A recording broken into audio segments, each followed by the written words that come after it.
Good morning, everyone. Yes, my name is Robert Boyle, and I'm an attorney here in New York City, and I'm consulting with Attorney Roth on this case. The Fourth Amendment to the United States Constitution protects U.S. citizens from being subjected to unreasonable searches and seizures. That fundamental principle applies to searches and seizures directed toward U.S. citizens by U.S. law enforcement anywhere in the world. The Fourth Amendment's protections were blatantly violated here. The contents of the plaintiff's digital devices were secretly copied by security personnel recruited by the CIA, and then that information was turned over to the CIA.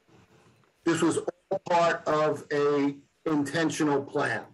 The seizure and copying of the digital information contained in people's devices, it does not only violate the plaintiff's rights and tangentially, and we'll get to this more later, Mr. Assange's rights, but think of what we store in our phones and our computers: birthdays, bank information, dates of birth.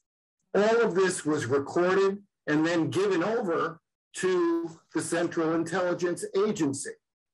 So the violations of the privacy rights here were particularly egregious. Of course, Mr. Assange's rights, I would submit, to a fair trial have now been tainted, if not destroyed.